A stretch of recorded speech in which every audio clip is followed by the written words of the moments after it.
Hopefully it's for the greater good, like connecting generations. But when you go through like circumstances, that's when like everything that people were warning you about, that's when it just finally like clicks. And I didn't know what I really wanted to do. Remember how many jobs we applied for? That whole borough would never hire us. So it's just like, I didn't know what I wanted to do. Gave me experiences, but what wasn't a good experience. I mean, it was good, some bad. But I don't know if I would do that all over again. So I decided to work with people with individuals with brain injury, but then you end up in debt.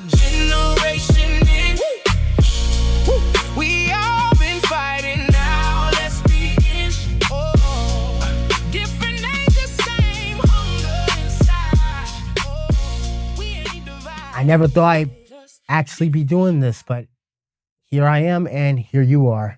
Now, before we go any further, I'd like to introduce myself. My name's AJ, and from a young age, I've always dreamed of aspiring to become a broadcaster from a young age. You know, I was always drawn to watching various hosts on talk shows and game shows because, you know, there was something about their way of presenting to audiences that would just keep you engaged. I've always had that thrill of presenting to audiences, as this special thrill makes it worth the audience's time. Now, enough about me. I want this program to be more so about you. And as in you, I mean the Gen Z that's been 4 to 6 months out of college and still has yet to land that desired profession you spent half your life in school studying to work in. I'm talking about the millennial who struggles to buy their first home as housing costs continue to surge in this atmosphere of economic instability. I speak to Gen X when I say that you are not forgotten despite how society depicts you. You know, I can't imagine the offensiveness of being depicted as forgotten as you try to juggle the expenses of caring for your late Gen Z children as they're midway through high school, while simultaneously having to care for your parents as they become a little bit more vulnerable in their later years. And the juggling is that heavy that it deprives you from preparing for your own retirement. I guess the common denominator in these examples I mentioned is that regardless of the generation you're from, we're all going through trials and tribulations of some kind, no matter the size. And challenges are something that nobody is exempt from facing, even if everything is working in your favor at the moment. Everyone is carrying baggage, and we're all in pursuit of the answers that can relieve us from said baggage. We're all looking to find how to navigate through every roadblock that's thrown in our path. Furthermore, there's this generational divide taking place towards existing challenges that affect certain generations. A divide rooted in both one's generation's resistance to embrace new perspectives and approaches as society evolves, and other generations' strong rejection to old school ideas and approaches that still hold value even in today's society. And with this generational clash, the challenges targeted cohorts face become even more challenging. We'll dig deep and look at all the issues, big or small, that are deeply affecting us, each generation. We'll also engage in discussions or on what the generations impacted should do to overcome their challenges.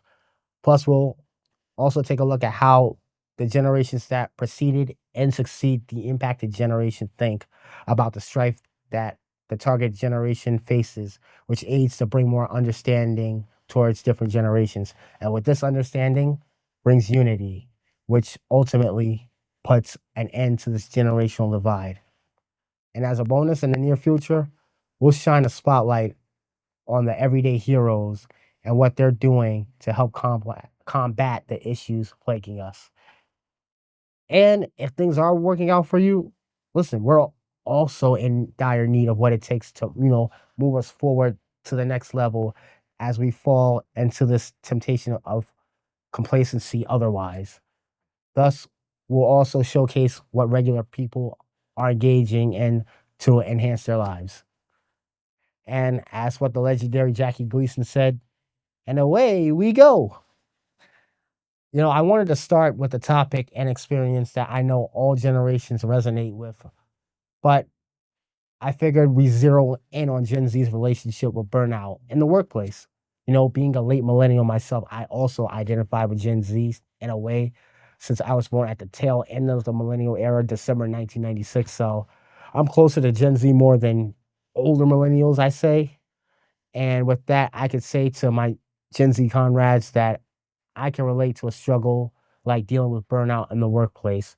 First and foremost, I just think it's really surreal how half this generation are just fresh out of high school with the excitement of working to take on the responsibilities and ownership of adulthood. However, within their first couple of months, let alone years, fresh into the workplace, Gen Z's already experiencing burnout at severe levels so severe that it makes their first year in the workplace look as if they've been working there for like decades. And according to this Forbes article I read called Three Reasons Why Gen Z is Burning Out Fast by Mark Travers, one reason why this burnout among Gen Z workers that exists stood out to me because I also resonate with it myself is due to low job satisfaction and high workplace expectations. Travers explains how several workplaces still operate under outdated structures that favors productivity over mental health. Well, let the church say amen, as Travers is spot on. Being in the cusp of millennial and Gen Z, since I was born at the tail end of the millennial, I can tell you from personal experience that the powers that be in many workplaces, predominantly Gen X and baby boomers, they're operating from an outdated attitude, a mindset, an outdated and dangerous attitude that places high emphasis on work productivity at the expense of workers' mental health, especially young Gen Z workers. Now, it's important to note that not all Gen X and boomers who hold power in the workplace have this out of touch attitude towards performance. We're not here to speculate. We're not going to do that on this show. However, I do believe most people who obsess over performance and undermine the mental health of workers, especially younger workers, are indeed older generations of boomers and Gen X.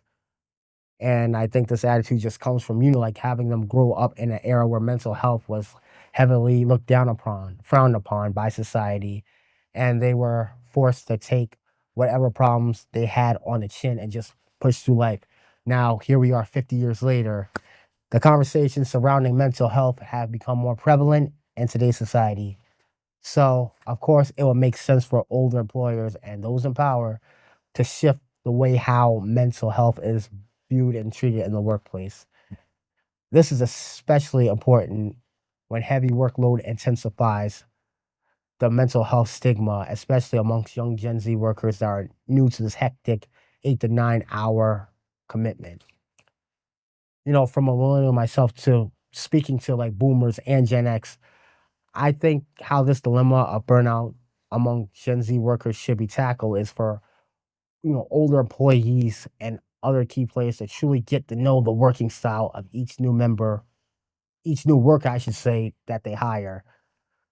See where their strengths and weaknesses lie when it comes to doing specific tasks. All of this is to determine and get a feel for where they thrive in their new position. I mean, you just can't look at new Gen Z employees as any older employee that has 5 to 10 plus years, maybe even more, of work experience and give those with little to no experience to carry that heavy workload out the gate. I'm talking about the young Gen Z workers. I believe it's Gen X's and boomers' responsibilities to acknowledge Gen Z's lack of experience and use it to generally build healthy professional relationships in the workplace. Using lack of experience to help build these relationships also helps Gen Z gradually adapt to the work environment.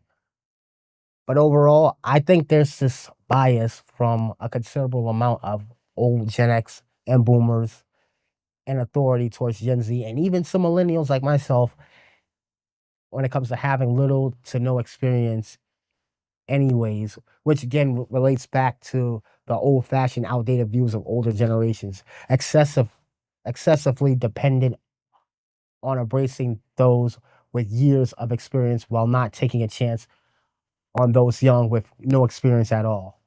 It's perhaps the reason why Gen Z struggles hard with even trying to secure their first job despite finishing high school and even college. I ask the older generations with this attitude, the following: whatever happened to this belief in the land of opportunity that America is supposed to represent? This was an American notion that many Gen Xers and Boomers, even Silence and the cohorts preceding them, were exposed to hearing about growing up. My guess is, once once when they got too accustomed to certain old-fashioned ways of how to move forward, they somehow abandoned and looked down on the future in desperation of opportunity. However, if those older in power looked out the window, they would notice a gloomy atmosphere of high income inequality, high cost of living, and lack of upward mobility. And with this gloomy atmosphere impacting younger ones trying to endure this, wouldn't it be reasonable for those in power to generally and professionally invest in those coming up in the real world? Wouldn't it be considerate to really focus on the atmosphere of instability I described earlier on that's impacting young Gen Z workers from a mental standpoint? That's this notion of dedicating 65% of your lifetime to working to retire is losing its value in an era where even Gen X fellow employees themselves are realizing this myth of retiring comfortably as we speak. From an article on Medium entitled Generation X Did a Lot Right and Still Got Screwed by Rocco Pendola, he cites that this incentive of a comfortable retirement has only happened under temporary, if not artificial, conditions for the cohorts before Gen X. Padola then references recent statistics showing how 22% of Gen X has absolutely nothing saved for retirement. 48% of Gen X has below under $50,000 saved for retirement. 67% believe they'll need a little over 1.2 million in order to experience that comfortable retirement. 12% believe that they'll be able to retire, before reaching the age of 65. If anything, these stats reveal a grim fate of gruesome struggle for early Gen X who are approaching the retirement age, yet yet they still feel imprisoned to working beyond that age.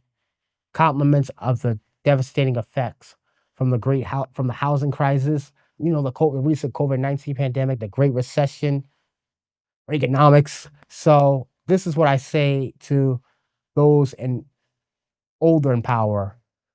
When you take a look at what your own peers and your own generation are going through as employees pushing this retirement age, imagine how their children from Gen Z, the ones that you undermine and label entitled, feel.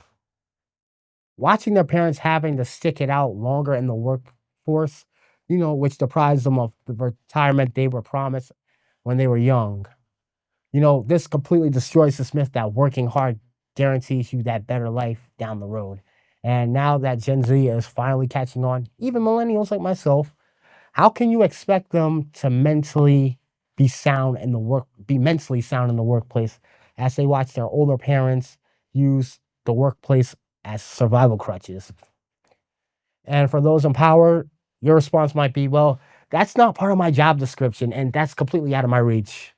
However, for the consideration of your employees, especially in Gen Z, it would be pure courtesy to just start with having these conversations surrounding, the stigma younger workers with little to no experience face while entering the workplace, and the anxiety of young employees working in a time where their earnings are not enough to, overcome and cover that high cost of living. It's just the little things, these little conversations that could just make the big difference. Like, it's the beginning. I believe by starting these conversations, it opens up further conversations about possible incentives that can be taken to help workers.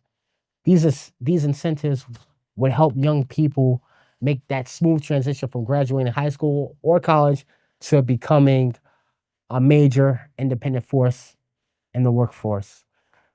Not only that, but these incentives could also involve the powers in the workplace, leveraging their connections for young employees.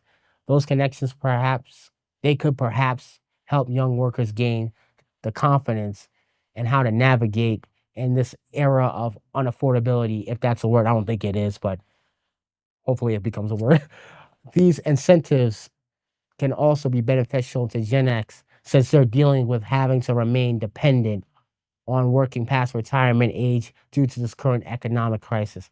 Mind you, there are moments I believe that early Gen X, I think out of all the generations working right now, they have it the worst in the workplace since they also have to juggle, like I said, the expense of their children as well as their parents. And, like, this makes it more difficult for them to financially prepare for a retirement that's not even truly guaranteed due to this unaffordability era. Yeah, I'm going to make that a word. Like this unaffordability era affecting all generations. And I find it somewhat ironic that Gen X and Power downplay some of the circumstances affecting the mental health of younger people, not even realizing that their own generation is the most impacted by all the distress for the reasons I explained previously. All they have to do is look at how their employees within their own generation are making out. Perhaps they'll understand why younger people entering the workforce are not really so optimistic about given the climate. And being able to understand a younger generation and vice versa is what this show is all about. Setting aside our biases, one another, and learning about our strengths and our weaknesses in order to come together in, unison to navigate through an atmosphere of uncertainty and instability. This show will also feature guests who serve as the heroes. Everyone could be a hero, making a difference in the lives of others, just like my first guest, who has been a friend of mine for years, who helps the mentally impaired. Come. All right, welcome back to the show. And for my first guest, I'm really like we go back like a long, long, long time, like from like high school in the Poconos, and he's evolved so much as a person. And I'm really proud to call him my good friend Justin Bauer, who works as a brain specialist in New York City. Yeah, thank you for having me. Yeah, Yeah, man. honored to be your first guest. Mhm. Glad to see you doing your thing. I've been telling you to do this for years. This podcast. Yeah, I'm like, I'm glad you finally, I'm glad you're finally doing your thing. yeah, it's one of Got those. real talent. Yeah, it's one of those things, man. Once you kind of like put it off to your side, but when you go through like circumstances, that's when like everything that people were warning you about, that's when it just finally like clicks, and that moment has arrived. So I can't believe I'm doing this too, and like hopefully it's for the greater good, like It will be, connecting yeah. generations, Yeah, it will be, yeah. Glad to see you doing your thing. Yeah. So yeah, like, but like I said, we've we go back way back, like almost like I think next year will be 15 years since we actually like like started like chilling Yeah, and hanging 15 out. years, Like, high school, yeah. About to be 30. Yeah, 30 this year. yeah, man. Yeah, we're getting old. That's what I'm saying. Next thing you know, man, we're gonna. No, I better not say Hey, that. don't say that. Don't be dramatic. No. So, I mean, it works for the podcast, right? Like, come on, yeah, say like, whatever you want. Yeah, this is your show. yeah, this is my Your show. show. Yeah, yeah. So, Let you do your thing. But thank you for having me. Yeah. yeah. So, what was it that made you? Because when you started college a little bit over like 12 years ago, you Yeah. wanted to work in the profession I just talked about in broadcasting. Yeah. But then somewhere down the line, you made that you decided to make the shift to become like a brain specialist, right? Yeah. So, what was it that describe that experience? What was it that led you to that shift? Well, what led me to that shift, when I went to college, I didn't know what I really wanted to do. Because you know how people tell you, get out of high school, oh, go to college, do all this stuff. But then you end up in debt. So it's just like, I didn't know what I wanted to do. Uh-huh. And I didn't remember when we lived in the Poconos, minimum wage is $7.25. So what are we going to get with that? Exactly. So I didn't want to stay up there and keep doing that, working at Wawa. And remember, they would never hire us. Mhm. Remember how many jobs we applied for? That whole borough would never hire us. Yeah. So that's why I It's said. like a small town. Like, So then, I didn't know what I wanted to do. So I applied. I wanted to get out of there. So I said, let me go apply to college I went to in Brooklyn. So let me do that. Let me get a experience living in the city. That's what I wanted to do. Okay. And then that was, that college, it gave me experiences, but what wasn't a good experience. I mean, it was good, some bad. Mhm. but I don't know if I would do that all over again. But because then I did radio. I Okay. didn't really like it. Oh, Communications, yeah, why? it just wasn't for me. No, it Okay. just wasn't for me. And Okay. then I didn't know what I wanted to do. And then my last year of college, that's when they had the internship. Because originally I wanted to do physical therapy But why'd you stop that? Like, because I'd have to do 2 more years of school, and I'd be even in more debt. So eh, that's why I said. So oh, then we started working in a man. They don't say the line. sorry. What I'm saying. So I decided to work with people with individuals with brain injuries. Well, not brain injuries, disabilities. Okay. So I did that. I did an internship for about a couple of months. I got that job in the summer. Worked in Brooklyn Mm-hmm. because at that time I was commuting from PA to Brooklyn before I decided to make the move. Mm-hmm. Well, yeah, that's why I did it because then I realized I have a passion for helping people. I see. That's what made me realize it. Yep. Okay, and that ties me into my next question, which is being able to, like support those who are steps behind, like cognitively Yeah. is something, like that requires like strong will Mhm. and an infinite level of patience. And was strong will and patience something you've always had before you like being in this profession, or was this something you had to like develop as time went by? I had developed because I never used to be a patient kid. I was always impatient all the time. I wanted things done my way. Mhm. I'm like, I was always impatient. You could ask anybody, I was always impatient. Okay. What took me to do that is because, experiences, people I was dealing with, whether it's family, friends, everybody, those experiences made me more patient. So then Okay. when I went into this field, I was like, oh, okay, so I can do this. And then, that's why the people I work with are like, you have so much patience. I said, yeah, because I'm just like, I know how to deal with certain situations. Because what I do, I'm dealing with emotions too. I Mhm. help them around the house. I'm dealing with emotions too. They get upset. I have to have them either turn on the TV, put on music, Mhm. have them refocus. That's what Mhm. I basically do. Okay. Yeah. So then, it just developed as I went on. Okay. Yep. Like doing what you do now, like as a brain specialist, what satisfaction and enjoyment do you have from being able to work with, like work with those who are, like mentally like a few steps behind? What's that? Yeah, so I get satisfaction by, just hearing how they're appreciative. Like even me taking one guy I work with, I took him out to the city. He hadn't been to the city in years. I took him out. He hadn't been there like 4 or 5 years. He Okay. just appreciated being in Times Square. Even though we did nothing but walk around, he enjoyed Mhm. the fresh air. I would take him to the park. I would do all that stuff for him. So, hearing that, appreciation, like, thank you so much. And, hearing that, that's what satisfies me, Mhm. making a difference in people's lives. I like helping people. I Mhm. have a passion for that. That's like I've like basically said I'm appreciating like the small things, and me myself like that's something that every I believe that's something that everybody can like learn from, like regardless of how like hectic things in life gets, like always take time to like express and show gratitude for like the small things, because when you appreciate little things, like more blessings will come. Like it's the little things that make the big difference. So keep that in mind, everybody. So, It's true. and I also ask you, how has becoming a cognitive specialist changed you and the way you look at life differently? It changed me because, I look at things differently because, you know, we have so much and you realize that other people don't have as much as we do. Mhm. So, like I said, like going back to what I said before, like taking him outside, you appreciate that because he never gets the chance to do it. Because I see him once a week and he was there in his house all that time. So it's Mm. just, me and you, we're able to go Mhm. outside like nothing. You Mhm. see how we can do that? Yes. But then he couldn't go outside because his family wouldn't help him out. They wouldn't take him outside. So it's just like appreciating that. That's what changed me because it was just like we're blessed in so many ways Mhm. by even have the ability to go outside and do all that stuff. That's what I'm saying. I don't take anything like that for granted. Mhm. That's what made me realize. If I can just focus on that, the guy that's your client, that guy that you enjoy like helping, like Yeah. you said, his family doesn't take him out. They never did before, but he's got his own place now. That's Okay, before he okay, has his own okay, place. Yeah, okay, they never okay, used to take him out. No, okay, they only take him to like around the area, okay, around the park around there, or take him to the casino. okay, Not really going outside enjoying because yeah. he wanted to go to other places. Mhm. Yeah, so And now that you're making that happen for him, now I can definitely understand like the gratitude, like the appreciation he has for that. So exactly, yeah, yeah. because he wasn't able to do that before. Mhm. Yep. It's like working with him, that particular one, like that's it's like he's your favorite like person to work with, or you No, got they're a all lot. they're all good. Okay. They're all different in their own way. Oh, It just depends on fair the enough, day. yeah. Okay. You know, if they're in a mood, you just got to give them their space, Mhm. put on the TV, give them the space, give them 5 minutes, Yeah. and then, you know, take it from there. Yeah. That's the way you got to Be do on it. your phone, I guess, so to speak. So, Exactly, yeah. Give them the space. hmm Yep. And my next question is, what's the most important thing people should know about this field, especially if they want to like make it in that area that you're at?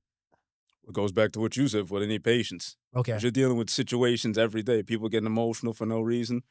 You know, making, you know, outbursts and being like this. Hey, you know, I had this one guy, you know, not even my client, but you know, guy I'm friends with, you know. I remember we were watching the Knicks game. All of a sudden he just goes like this, I want to watch the game, makes a whole scene. I'm like, yeah. Yeah. So dealing with people like you deal with people like that in the real world, you just gotta learn to adapt. What did I do in that situation? I mean, I just left. You know, I let him do his thing. I think, you know, that was kind of out of line. I agree. Damn. Because I'm just like, he just bought that Knicks hat the other day. And then he's making a whole scene. He's not even a Knicks fan. That's the crazy part. And he's making a whole scene. Yeah, that's how can you don't even know the history of the Knicks and why are you even like No, I don't know why he's throwing a fit like that. Yeah. Just because we didn't want to stand at the bar. Yeah. And the Knicks lost anyway, you know, that satisfied me. Mm-hmm. But yeah, dealing with people, because you deal with that in the real world, yeah. Mm-hmm. You need patience. Definitely, yeah. That's the main thing. Patience. If you want to make it out in this field, you need to have patience. No, I And agree. you have to have the desire to help somebody, because then there's been people that do it because you can't be on it for the money. Passion because inward. You're in it for the money. You're never going to get that. You know, you're not going to strive in this field. Mm-hmm. That's the thing you got to do. Big time. Yep. Look inside before anything. Exactly. The inner work. Yeah. Yeah. And my last question is, as a brain specialist, I've been talking about like the whole like burnout, like the moral decay of like Gen Z, dealing with burnout. How, like, you being a brain specialist, how do you think they should navigate through this?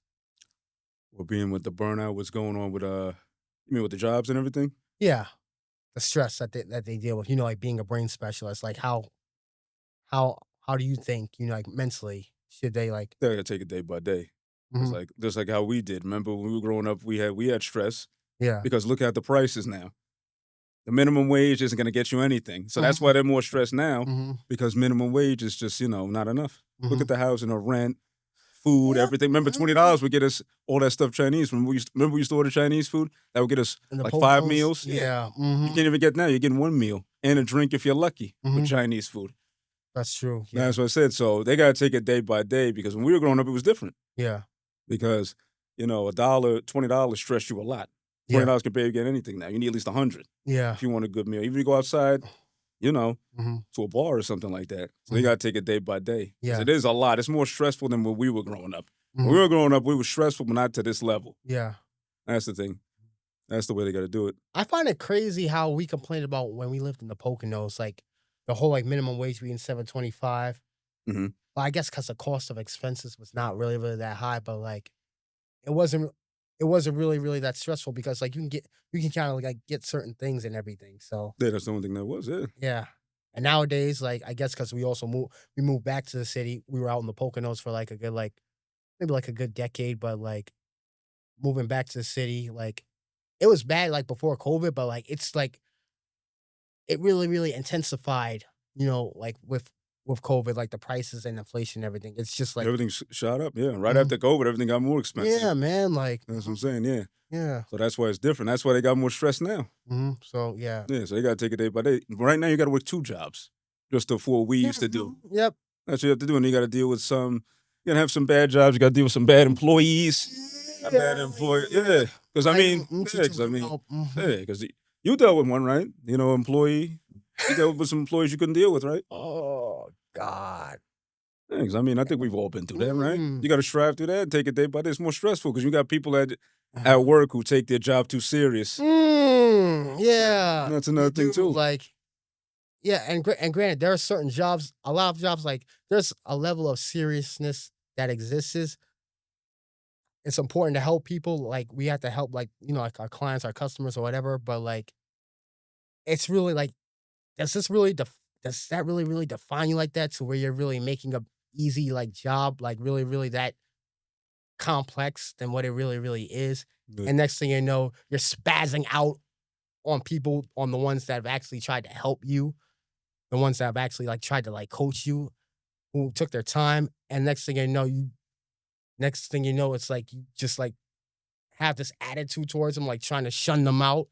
Mind you, those same people end up like screwing up certain tasks or whatnot, but yet they want to like project it out on you. Like it's crazy, man. Like it's crazy. That's what I said. The workforce is completely different. You got to deal with people like that. Yeah, it's a headache. And then if you're working, imagine you have to work 2 or 3 jobs just to afford rent. Rent is $2,000 or $3,000. You want to live in Manhattan, $4,000. So it's not worth it. You got to work so many jobs. That's crazy, man. Yeah, you need to be like a 6-figure person. So that's why it's different. That's why this burnout is so high right now because all this stuff that's going on. So that's what I'm saying. They got to take it day by day. My biggest thing is they got to take it day by day. Because, it's a lot more stressful than when we were growing up. Yeah. That's what I would recommend people to do, yep. Yeah. And not just for Gen Z. That's for all of us in the generation, regardless of generation. We all have to learn to, like, regardless of how hectic and out of balance things look, still be able to, like, take it day by day. That goes for all of us. So, yeah. Definitely. So, my man Justin, of course, we're going to link up after this, but, like, it's been really a pleasure. Like, it's really been a pleasure being my first guest. And thank you. Thank you. Have you on thank you for having me. My brother, All right. Stick around. There's more to come.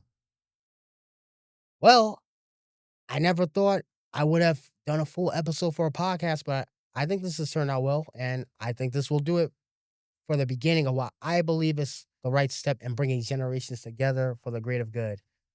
I touched on the relationship between Gen Z and burnout and a small bit of Gen X's experience with workplace burnout, which I want to look at even more on our next show. I do hope you'll join me then. Ladies and gentlemen, this was the Generation N. Generation. Every generation carries weight. Every story matters before it's too late. This ain't about who's right or who's wrong.